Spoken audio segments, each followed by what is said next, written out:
இஸ்ரேலுக்கும் ஈரானுக்கும் பிரச்சனை ஓகே. இதில் நம்ம தலைவர் யோஸ் மருளை வந்து கலெக்டாக பண்ணி ஈரானோட அதிபரையாக அடிச்சு நாளைக்கு பற்றி அடிச்சு எல்லாத்தையும் காலி பண்ணி இது ஒரு 2 நாட்டுக்கு மட்டும்தான் நடக்கிற பிரச்சனையாக அப்படி யோசிச்சு பார்த்தீங்கன்னா அது கிடையவே கிடையாது. இங்கே இருக்கிற எல்லாருக்குமே அது ஒரு பெரிய பிரச்சனை.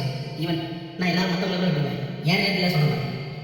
எப்படியோ கஷ்டப்பட்டு கார்மெண்ட் இண்டஸ்ட்ரி எல்லாமே அப்படியே முடிஞ்சு போச்சு.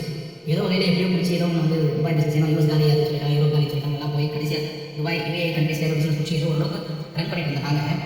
இப்போ இவங்க பண்ண வேலையில் இவங்க குண்டு போட்டு விளையாடுறாங்க. கடைசியில் எங்கள் வாழ்க்கையும் பாதிக்குது. இந்த மாதிரி எத்தனை பேரோட வாழ்க்கை பாதிக்குதுன்றது வந்து சரிங்களா, சமாதானம் அமைதி இதுதான் முக்கியம்னு சொல்லி நம்ம சாதாரணமாக பேசிக்கிறோமே தவிர யாருமே அதை நினைக்கிறாங்களான்றது வந்து ஒரு பெரிய டவுட் இருக்குது. ஏன் தரப்பில் எனக்கு இவ்வளோ பிரச்சனைகள் இருக்குது, இதுக்கப்புறம் வாழ்க்கை எப்படி போகணுன்றதே தெரியல பிஸ்னஸில் இவங்க குண்டு போட்டு விளையாடுறது. இந்த மாதிரி நிறைய பேருக்கும் இந்த மாதிரி ப்ராப்ளம்லாம் இருக்கும் இல்லையா? யாருக்காவது அது மாதிரி ப்ராப்ளம் இருந்தால் கமெண்ட்டில் சொல்லுங்கள். இன்னும் எத்தனை பேருக்கு இந்த மாதிரி பிரச்சனைலாம் இருக்குது நம்ம தெரிஞ்சுக்கலாமே.